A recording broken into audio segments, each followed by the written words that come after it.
Assalamualaikum warahmatullahi wabarakatuh.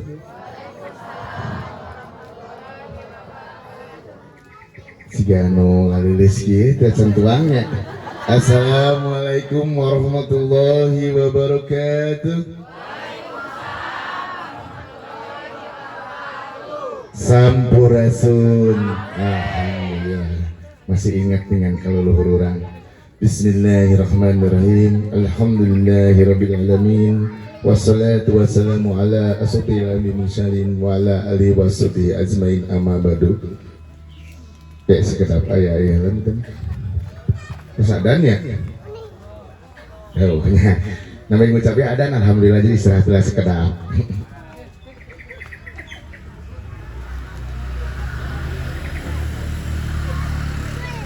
Punten ya.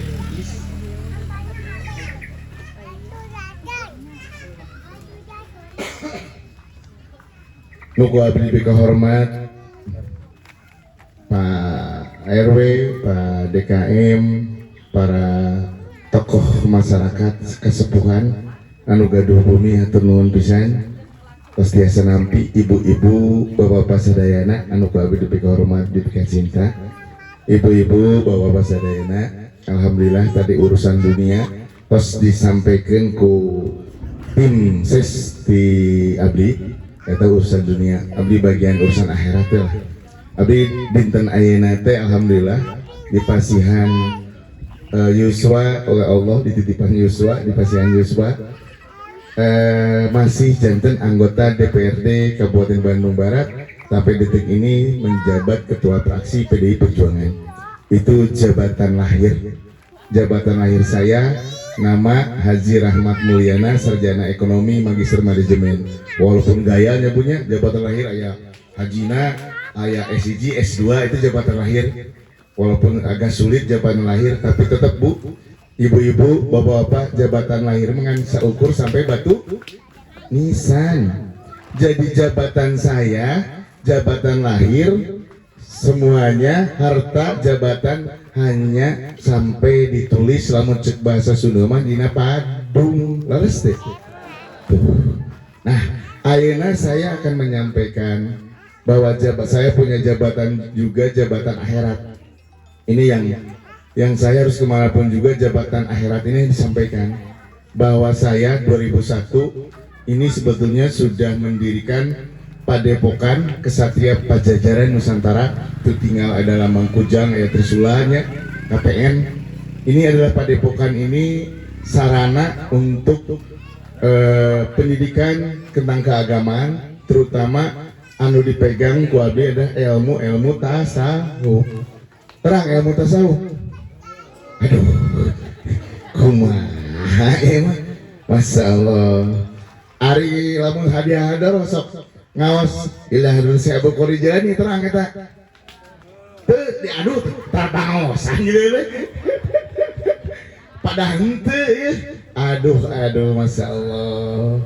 Tasawuf itu adalah ilmu yang mempelajari tentang kesucian dan kebersihan hati.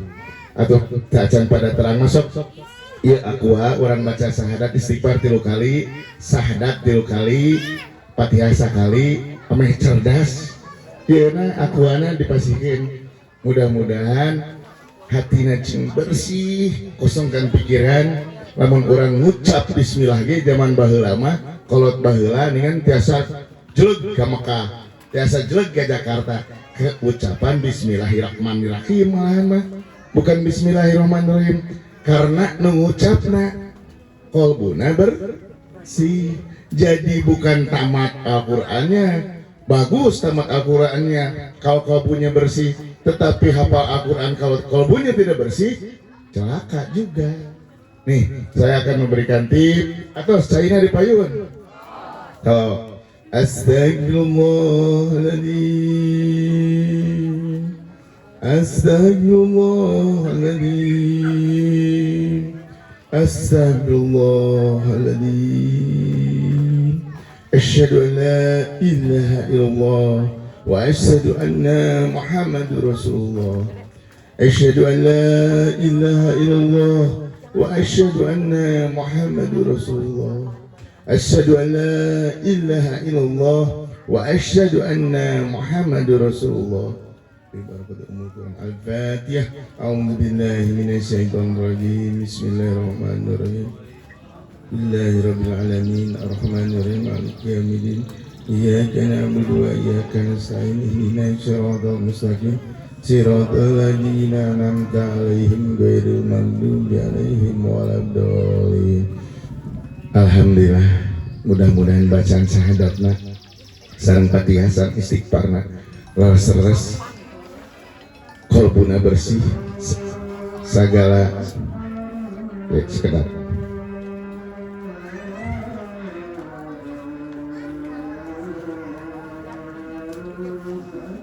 tak ditelah.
Alhamdulillah. Tadi ibu-ibu, bapak-bapak terus ngasih istighfar, terus syahadat, terus Fatihah. Kayak kalau kita dibuka sekedik-kediknya. Ari tasawuf kan ilmu yang mempelajari tentang kesucian, kebersihan hati. Dan yang utama mah sanes jasad mah pasti dikubur. Nu utama mah ruh. Harus awas. Makanya saya akan ngasihkan tip untuk supaya kita itu bisa kekal karena kehidupan yang paling kekal bukan di sini. Awas, ibu-ibu, bapak-bapak, kehidupan yang kekal itu adalah nanti kelak di akhirat setelah kita dikubur. Laras deh. Nah,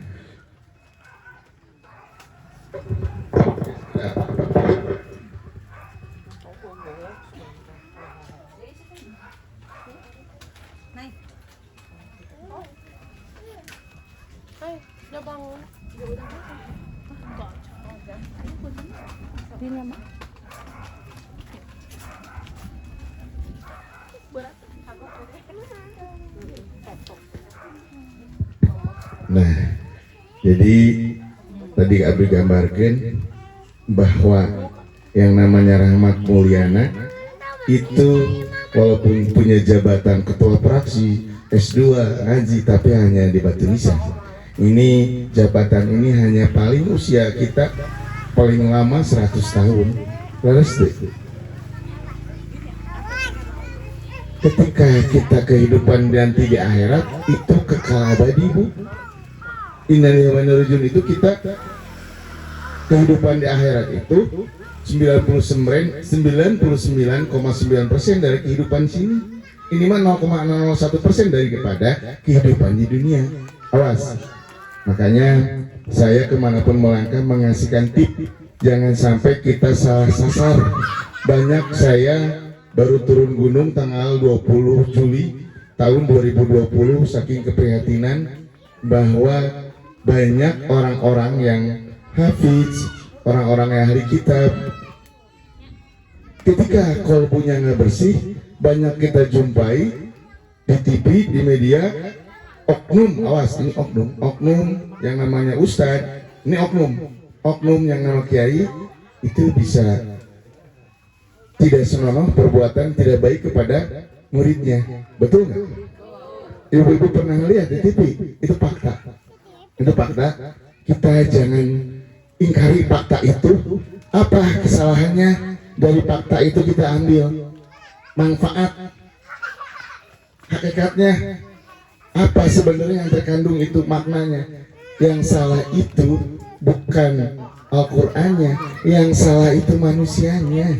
Jalmanya tidak pernah membersihkan kolbu, itu yang salah. Makanya dari sekarang melihat orang itu harus menggunakan mata batin, disebut mata kolbu.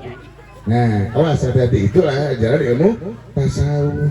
Nah, yang kedua tadi kita baca astagfirullahaladzim, singkatnya itu kita mohon ampun kepada Allah. Laras deh. Lamun cek bahasa ieu mah tobat kedah urang teh tobat nasuha. Ari tobat nasuha, tobat anu sararas-sarasna tidak pernah melakukan lagi kesalahan-kesalahan. Tina dinten ieu dibacakan istighfar, mudah-mudahan bapak-bapak, ibu-ibu dina sesi tobat sanes hungkul sholat tobat, sanes hungkul bacaan astagfirullah, awas istighfar, sholat tobat, tapi esensinya yang utama ketika kita bertobat adalah perilaku kita yang berubah. Terus Allah mau merubah suatu kaum sehingga kaumnya berubah. Itu tersurat di dalam firman Allah. Namun orang ada keinginan untuk berubah, Allah akan merubah nggak? Nggak akan. Sok dari sekarang rubah sedikit-sedikit. Ada kita lalai dalam ibadah, rubah jadi semangat. Kita kepada manusia punya salah, minta maaf, rubah. Kalau kita ingin selamat di dunia dan akhirat. Kedua, tadi saya minta baca syahadat. Awas, ini yang paling penting. Kita sudah bersahadat. Terus ari syahadat itu sumpah. Asyhadu an la ilaha illallah. Aku bersaksi tiada Tuhan selain Allah. Berarti ibu-ibu, bapak-bapak tos bersumpah, bersaksi bahwa tiada Tuhan selain Allah. Terus sumpah ibu-ibu, cing ibu-ibu sok ngingkari sumpah tara. Nah, ulang kan? Tuh, ngulang. Ketika kita bersumpah, ini ibu-ibu ngucap, balik lagi dari kan, karena sahadat yang didalami. Ketika ibu mengucap, itu sah secara sah, tetapi belum tentu secara hakikat sah. Kenapa? Karena secara hakikat belum tentu ucapan ibu-ibu sah. Karena sahnya secara hakikat di mata Allah adalah bagaimana diri kita itu mengeluarkan sifat-sifat iblis, setan, dan hewani yang ada di diri kita. Paham nggak? Terus ayat anu bersahadatnya saat yang hakikatnya ketempuh. Tuh, biasa tuh gitu. Tuh kan harulang, masya Allah. Berat ya bu, dina sahadat ya. Awas, dina sahadat sok berjuang. Sahadat itu jangan ucapan. Ibu-ibu, bapak-bapak, lamun gaduh suami. Gaduh deh, gaduh suami kan anu gaduh seirna. Gaduh kan? Tanya ke bapak-bapak, bapak awas lamun selingkuh, sumpah, mau selingkuh, sumpah demi Allah. Terus deh, diharbun ibu-ibu, sumpah nanti, ari pega selingkuh ngamak mah. Nah, eta pasti ngambek. Untungnya Allah Maha Rahman, Maha Rahim. Lamun Allah seperti manusia punya anak, aduh celaka, habislah kita semua di sini. Kenapa habis? Kiamat nggak akan ada lagi pertemuan ngaji rahmat moyang di ibu-ibu dan bapak-bapak di pada asik di Cipada ini. Untung Allah Maha Rahman, Maha Rahim. Kita semua hanya sahnya, hanya ucapan, hanya secara syariat, belum tembus sampai hakikat. Ketika ingin tembus sampai hakikat, awas. Nabi Muhammad SAW pernah bersabda, perang Uhud, perang Badar sangat kecil, leres, Pak Ustadznya leres, kecil, tidak ada apa-apa. Walaupun itu perang Badar, perang Uhud itu sangat 1.000 lawan 10.000, sangat mengorbankan nyawa, berdarah-darah, tapi orang Rasulullah disebut kecil, tidak ada apa-apa. Ada yang lebih besar di dirimu, adalah perang melawan hawa nafsu yang ada di dirimu. Nah, eta kudu perang heula teh. Wayahna lamun hayang salamet. Jadi lamun hayang salamet, belajar terus tafakuran. Saya menggambarkan ada seorang tokoh ulama yang besar, disebutnya Huzatul Islam, bapaknya para tokoh, gurunya umat Islam, gurunya para ulama, gurunya para kiai, Al-Ghazali. Muhammad Al-Ghazali ini terkenal dengan kitabnya Ihya Ulumuddin. Beliau itu beliau seorang profesor ahli fikih, dia seorang profesor besar, guru besarnya para umat, para kiai, para ulama.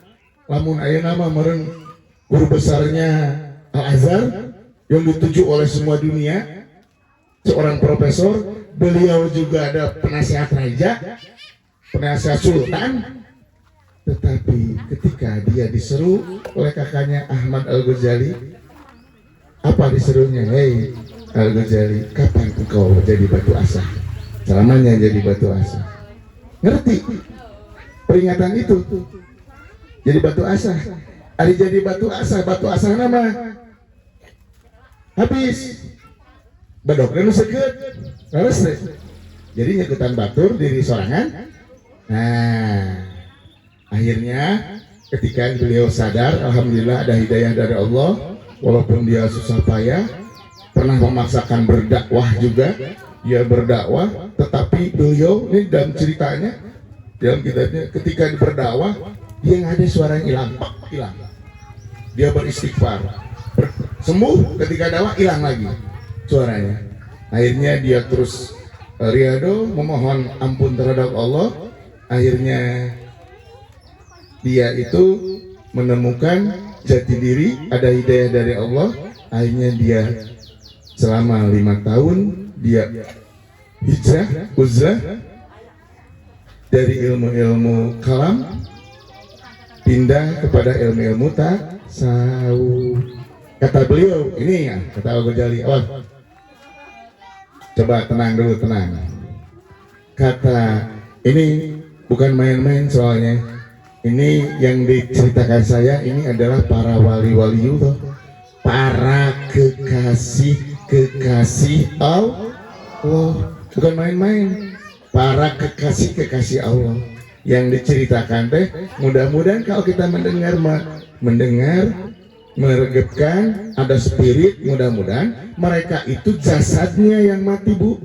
Awas, jasadnya yang mati, ruhnya kekal, dia abadi, seorang wali-waliullah. Mungkin bisa aja ada di sini ketika dibacakan, bisa saya ceritakan Al-Ghazali. Kita yang tidak tahu, kita yang awam.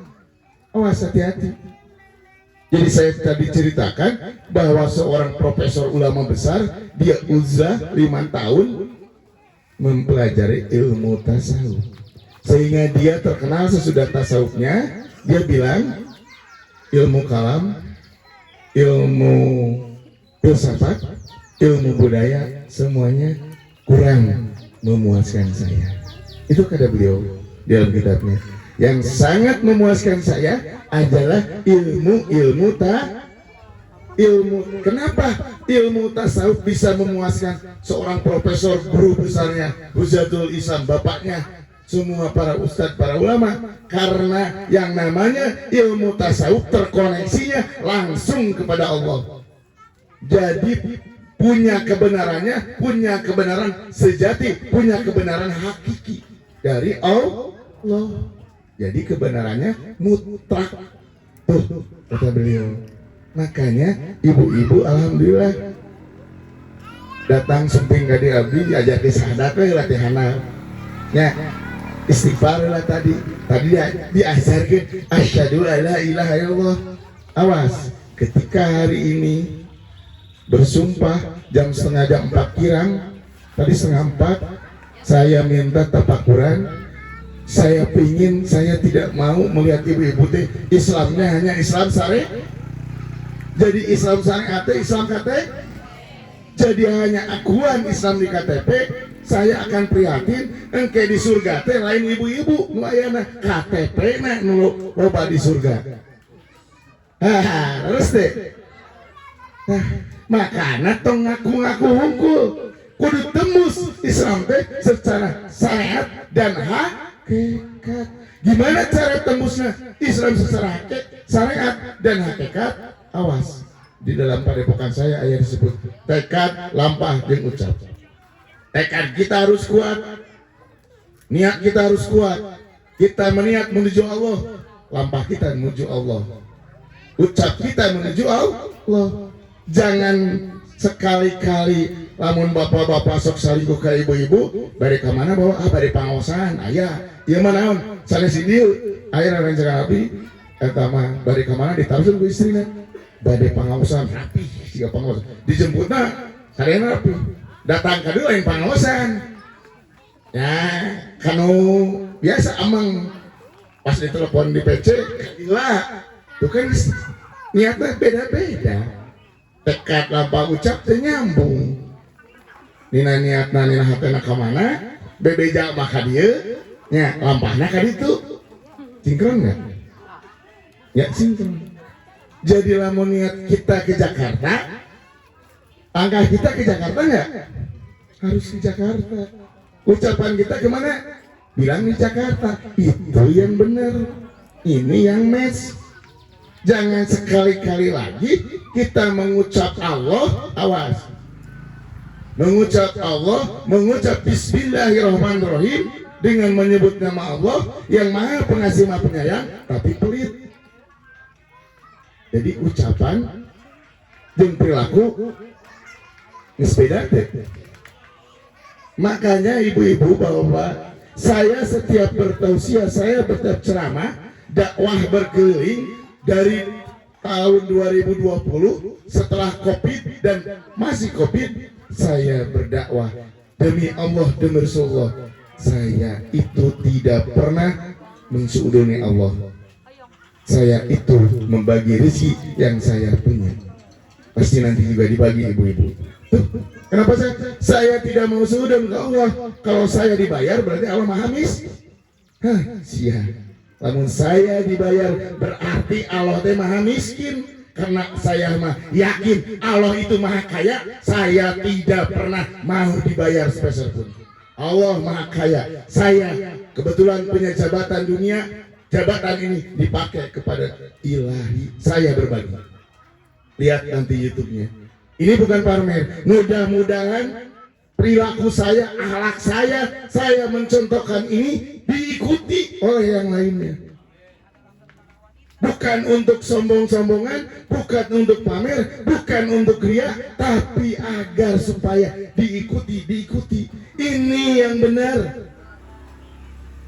Ini yang benar. Saya prihatin 2020 turun gunung, lihat semua di dunia ini kebanyakan syariat. Tujuannya bukan Allah, tujuannya kekayaan, tujuannya jabatan, tujuannya harta dan tahta. Mengerikan.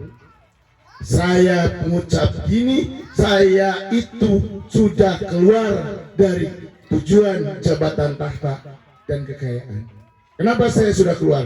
Saya pernah 2001 mundur dari jabatan.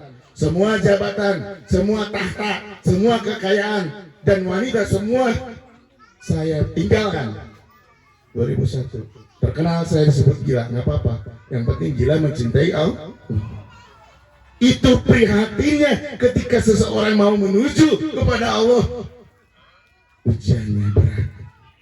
Pantesan di dalam kitab At-Turubani, kumpulan ceramahnya Syekh Abdul Qadir Jailani, beliau pernah bilang ada sahabat Rasulullah yang menanyakan pada Rasulullah, sahabatnya, ya Rasulullah, saya sangat mencintai Rasulullah. Kata Rasulullah, siap-siaplah engkau pakai baju fakir. Datang lagi yang kedua sahabatnya, ya Rasulullah, saya sangat mencintai Allah. Kata Rasulullah, siap-siap engkau pakai baju bencana. Artinya ibu-ibu bapak semuanya, bahwa kalau kita mencintai Allah, mahabbatullah, mencintai Rasulnya, ujian dan cobaannya tidak akan berhenti begitu saja. Kenapa? Karena iblis tidak akan rela ada cucu anak Adam yang menggantung totalitas mahabbatullah, mencintai Allah segenap jiwa raganya. Karena akan kematianlah bagi iblis, setan dan hewani atau disebut dajjal. Akan kematianlah bagi mereka ketika ada manusia insan kamil. Awas. Iblis seneng lamun roba ibu-ibu anu palinter ngucapkeun unggul, alhamdulillah cek iblis teh. Ternyata senang bararodo senang umat teh, umat Adam teh. Punyaho di artina cek iblis teh. Iblis mah pinter bu. Iblis dicipta pertama, malahan saya buka, iblis itu doanya pertama yang dijawab oleh Allah. Ingin tahu? Ketika iblis diusir oleh Allah, iblis memohon, ya Allah, panjangkanlah usiaku sampai nanti kiamat untuk menggoda anak turunan Adam. Di ACC nggak ku Allah? Kan di ACC. Ayo, berarti doa nu pertama dijawab doa iblis. Ketika Adam itu berdoa 900 tahun, terkenal dengan doanya, memohon ampun kepada Allah, baru 900 tahun disatukan dengan Hawa. Terus awas tuh.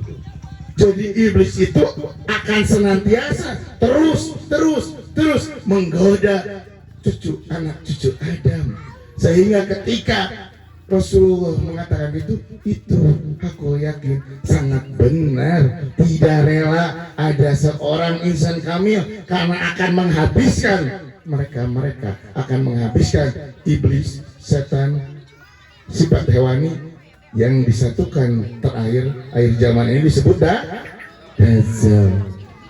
Jadi Dajjal itu adalah ngemik antara sifat iblis serakah, sombong bu. Jadi hari iblis sifat naon? Sombong. Ari setan biasana setan masuk di nuhanap. Biasana sifat iblis mah aya di luhur. Presiden, menteri, bupati, anggota dewan, pokoknya di luhur. Aingnya punya jabatan, sombong. Terus deh, biasanya di luhur. Sifat sombong para ulama, para ustaz dunia sangat sombong. Itu adalah sifat siapa? Ada sombong siapa? Sifat iblis. Sombong itu sifat iblis. Ketika sifat itu ngancik diri kita, berarti kita kegoda sama. Berarti diri kita apa? Berarti saat itu ketika kita kegoda sama iblis, berarti sifatnya diambil oleh kita. Jasadnya kita manusia, ruh kita tergoda dengan sifat iblis. Berarti dalaman kita ngegantung bukan kepada Allah, tapi ngegantung kepada iblis. Awas. Terus deh, ayeuna sekarang dihanap masyarakat bawah sifat setan, iri, dengki, jahil, kenaya, suudon, fitnah, mitnah, panas baranan. Nah, ini sifat setan. Biasanya di masyarakat bawah teh, si eta mah gawe naon, meuli mobil tiap tahunnya. Nah, eta biasa di masyarakat menengah ke bawah ada banyak sifat suudon ke batu. Si eta mah teuing cenah. Balanya wae di mana tadi buah mujar harus deh karirnya. Eta adalah sifat setan. Mujar itu sifat setan. Ini adalah awas, kita harus keluar, bertahan, berjuang, mengeluarkan sifat itu yang ada di diri. Sifat iblis sombong, takabur, sifat setan iri, dengki, jahil, kenaya, mitnah, belikan tuh cicik meli. Ya, sifat setan kayak sapi katola belikan gunung terus deh eta sifat setan teh kade lawan entong dikasihkan ku setan. Berarti ketika belikan gitu ketika itu si setan go well senang ngagoda manusia good maksudnya berarti berhasil eta setan ngagoda si setan teh karena sifatnya geus ngancik di diri jelma, di diri manusia. Jadi si iblis jeung si setan geus nangkring we da karena di jelmana manusianya geus teu kudu digoda ayeuna mah. Naon make jadi digoda cek iblis teh? Da geus eueuh ti iblis. Sifatnya lebih ti iblis sombongku. Ayeuna mah di jelema itu sifatnya aya 3, sombong, ujub, takabur, ya, iri, dengki, jahil, kenanya, serakah. Itu sifat iblis, setan, hewani, kabeh aya di diri manusia. Harus deh. Tuh. Terus narangkring si iblis teh. Halah.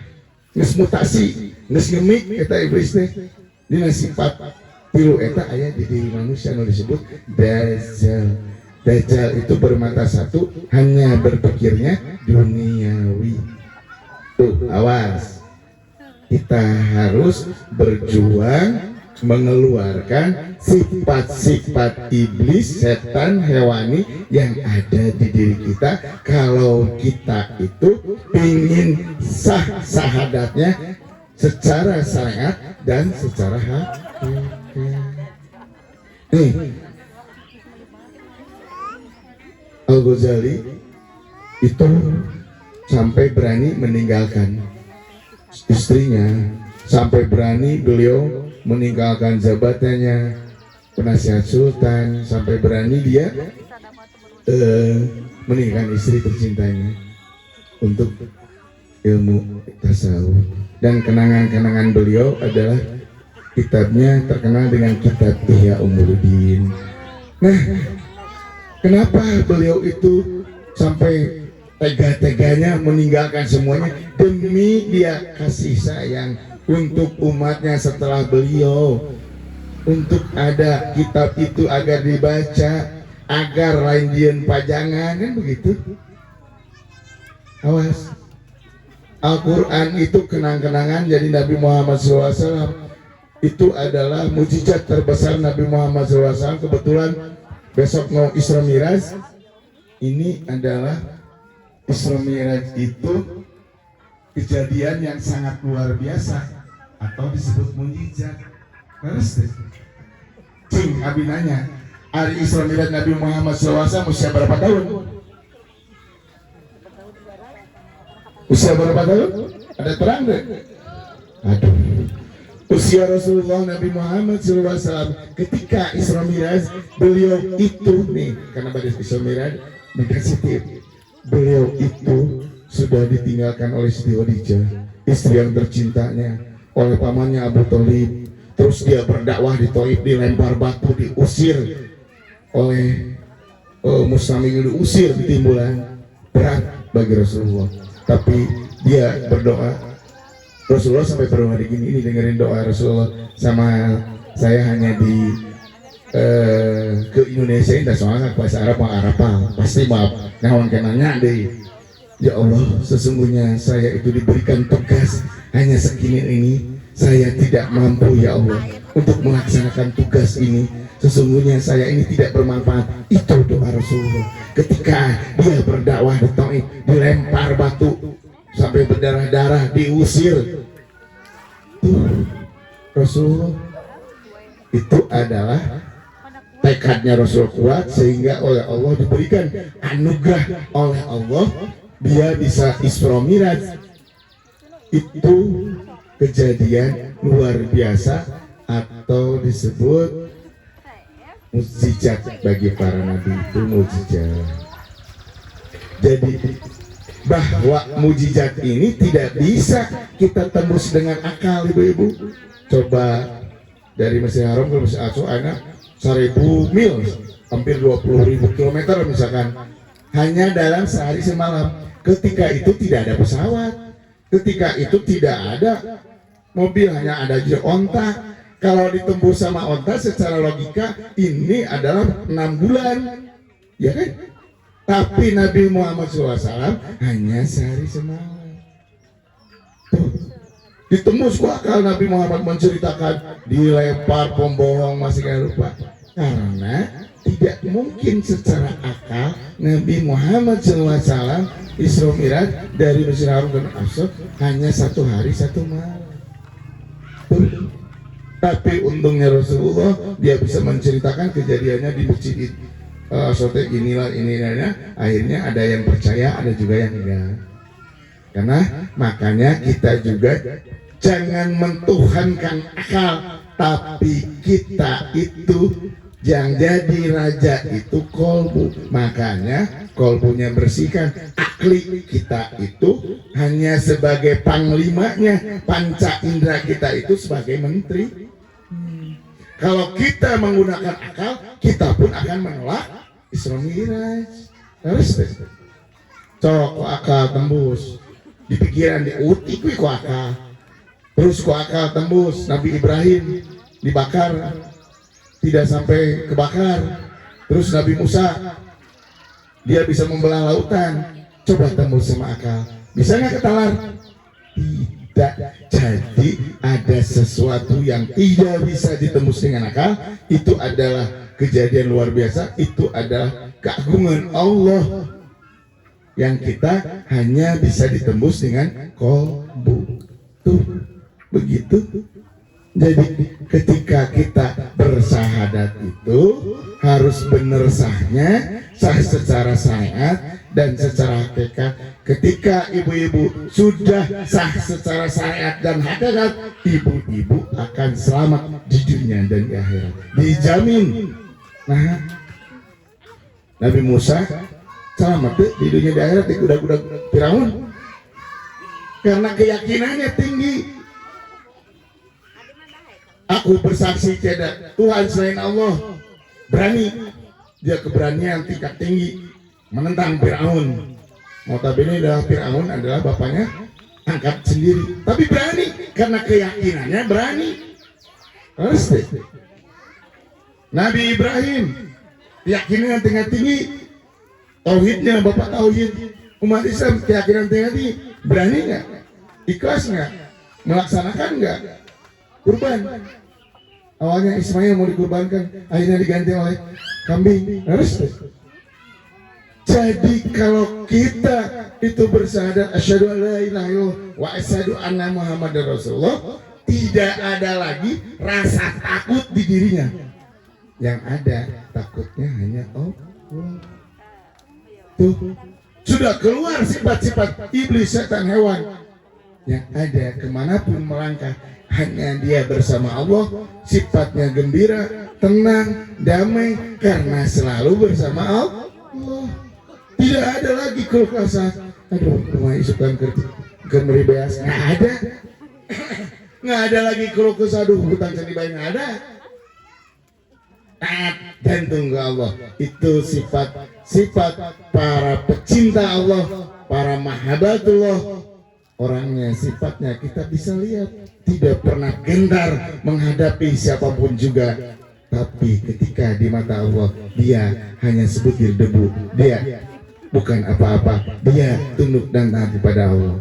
Tapi ketika mengalami Fir'aun, dia bagaikan singa yang terus mengaum. Fir'aun tuh gagah berani, tapi Nabi Musa lebih gagah berani. Terkenal Nabi Musa itu dengan satu pukulan orang bisa meninggal. Kenapa?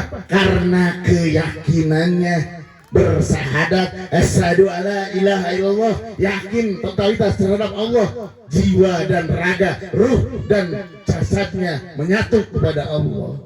Makanya selalu dilindungi oleh Allah dan pasti akan diselamatkan oleh Allah. Kita memboro-boro karek duit tina dompet yang 1000 ya. Saya banyak sahabat yang mau belajar, saya sering tes ke hutan. Ketika dulu tes ke hutan, saya sudah tidak takut siapa-siapa. Disuruh malam Jumat ke kuburan anu angker masih ngompot, itu imannya kuat nggak? Iya. Ketika sebetulnya ibu-ibu, bapak-bapak ngetes itu, Bu, bisa oleh diri sendiri. Keimanan kita sampai di mana? Iman awam, hoas. Jadi kalau iman awam, imam awam mah kadang-kadang naik, kadang-kadang turun. Dites ke kuburan, lompat, ada iman awam. Aya nu hoas mah teu sieun. Tapi kadang-kadang hoas sieun ku macan. Nah gitu. Tapi anu hoas tidak gentar oleh siapapun juga, lahir dan batinnya itu hoas. Anu awam mah dites engko zikir la ilaha illallah, la ilaha illallah, bari belenyang lompat. Aduh, salah ieu. Salah enggak? Engko zikir la ilaha illallah, tidak Tuhan selain Allah, ari ka kuburan lompat, teu nyambungnya. Tuh, seueur teh dikirim teu nyambung. Awas. Cok belajar nyambungkeun antara tekad lampah jeung ucap, belajar sambungkeun entong pahiyah-hiyah, entong ucapna ka mana, lampah ka mana. Nya punya eta baru syahadat. Jadi baru syahadatnya can tamat, baru asyhadu alla ilaha illallah, tidak Tuhan selain Allah. Saya gambarkan ada murid Sunan Bonang ketika dia terkenal dengan si jangkung. Ada muridnya semua di pesantren itu 1000 orang, disuruh bersahadat yang 1000 orang, semua bersahadat. Apa bagus ucapannya asyhadu alla ilaha illallah, apa bagus. Ada satu orang yang namanya Syekh Jangkung, dia tidak mengucapkan syahadat, malah lari ke pohon kelapa, dia jatuhin pada pohon kelapa, tapi tidak mati. Ditanya oleh Sunan Bonang dan semua yang 999 itu santri pada bingung. Syekh Jangkung mengkelo saya tahu, karena Syekh Jangkung di sana dia itu terkenal tidak bisa baca Al-Quran, bodoh kan gitu. Ngesliur, stres kan dibilangnya gitu. Ketika ditanya Sunan Bonang, hei Syekh Jangkung, kenapa engkau bersahadat malah lari ke pohon? Saya bersahadat bukan ucapan, saya bersahadat dengan perilaku. Kalau saya takut dengan Allah, saya harus berani membuktikan bahwa syahadat saya ini benar. Tuh, dia tidak takut naik pohon kelapa, dia membuktikan bahwa asyhadu alla ilaha illallah, aku bersaksi tiada Tuhan selain Allah. Dia jalankan. Saya takut sesaat, kan begitu. Hanya takut oleh Allah, sehingga dia naik pohon kelapa, jatuh, akhirnya tidak mati, masih dilindungi oleh Allah. loh tuh diselamatkan. Tuh bukti konkretnya bahwa ketika kita mengucap asyhadu alla ilaha illallah dengan tekad dan lapang dan ucap dengan kolbu yang bersih bisa selamat di dunia dan akhirat. Pantesan ibu-ibu bapak doa jungkel balik mali jabah karena di kolbu orangnya masih ada hijab penghalang di dirinya. Terus cok belajar tiai nama.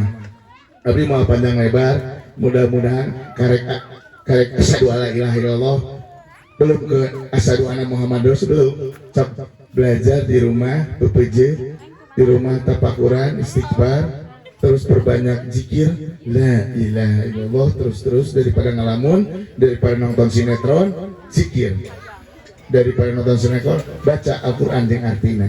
Terus jangan sekali-kali kalau kita itu mau menuju Allah tetapi separuh hidup kita dihabiskan ke nonton sinetron, ngalamun. Arika Allahna ngan 5 waktu kali 5 menit 25 menit dari jeung Allahu Akbar nage pikiran orang teu nyambung jeung Allahna karena inget hutang. Beres tuh. Aduh, pantesan mau dijabah ku Allah karena masih terhijab kolbu kita, masih tertutup kolbu kita dengan sifat duniawi. Cok belajar di nama saya turun gunung ini karena kasih sayang Allah, bukan kasih sayang saya itu hanya makhluk ciptaan Allah yang dititipkan ruhnya oleh Allah. Kasih sayang Allah untuk memberikan tip agar selamat di dunia dan akhirat dengan ilmu-ilmu tasawuf, agar saya tidak rela ketika orang yang dikenal saya di alam sana jadi curi. Terus mual innalillahi wa inna ilaihi raji'un. Innalillahi wa inna jadi juri kuntilanak cicing di batu cicing di pohon kumalaya nah akan kalau kita tidak sah bersahadatnya secara syariat dan hakikat. Jadi saya tuh saking cinta ke ibu-ibu bapak-bapak mengasihkan tip supaya membersihkan kolbu agar bisa selamat terutama nanti di akhirat kehidupan yang kekal. Nah tuh ini kasih saya bagian saya alhamdulillah semua saya itu semua rezeki saya jabatan saya semua titipan dari Allah saya dermakan untuk di jalan Allah yang memberikan tausiah. Saya kalau punya uang berarti saya berceramah, lamun teu boga duit saya cicing di kamar zikir. Nah berarti bukan duit.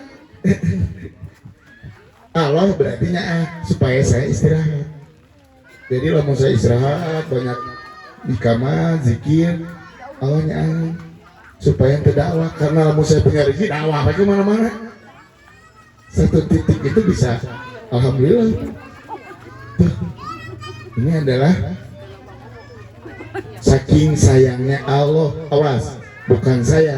Saking sayangnya Allah kepada ibu-ibu sampai bisa ketemu dengan saya digerakkan hati oleh Allah saya ketemu dengan ibu-ibu memberikan tip pembersihan kolbu, memberikan tip ilmu tasawuf tingkat dasar itu sangat-sangat dasar. Jadi dasarnya hanya la ilaha illallah asyhadu alla ilaha illallah itu dasar. Nanti kalau pertemuan lagi sudah dasarnya sudah mantap nanti ke tingkat ibadah-ibadah yang lainnya kayak sholat, zakat, puasa, haji, ada mahabbatullah, iman kepada Allah, mahabbah kepada Nabi, itu banyak. Tapi ketika saya mau tadinya ceramah badai keren dari nama tipu miman, badai temana tentang Isra Miraj itu kan ada keren saya tik. Arifek tadi nasahadatnya malah ngomong kene, masa balik dewe turun. Saya kalau misalnya ingin tahu yang lainnya juga nanti buka aja di YouTube saya tentang ceramah-ceramah saya tentang tasawuf. Kalau saya sekarang balik di sahadat, dak bonglah salah ibu-ibu kene. Balik karena sahadat deui kemana-mana, badai keren ceramah teh, badai tema mahabbatullah, mencintai Allah. Ari teh baru-baru mencintai Allah kadiri sareng itu cinta. Balik dewe kana sahadat. Masya Allah, mudah-mudahan ya ibu-ibu, bapak-bapak, walaupun sakit kena nyerap kena hati, bersihkan kolbu, banyak istighfar, la ilaha illallah terus daripada ngalamun, daripada nonton sinetron, belajar enak kehidupan yang nikah. Ingat, harus ingat bukan di sini, nanti di akhirat kelak. Ya, saya akan ada satu lagi acara. Di mana Pak Ustadz terus bicara? Oh, yang di bawah. Saya cukup pastikan billahi taufiq walhidayah. Wassalamualaikum warahmatullahi wabarakatuh. Jadi ada titipan, alhamdulillah saya sudah menitipkan jalan lewat ibu-ibunya. Jalan ini adalah hasil aspirasi perjuangan saya. Demi saya cinta kepada ibu-ibu, jabatan saya digunakan untuk mengeluarkan aspirasi untuk jalannya supaya dianggo mernah jeung tubeunah ku ibu-ibu. Saya juga ada titipan, meli-meli beas saya mama.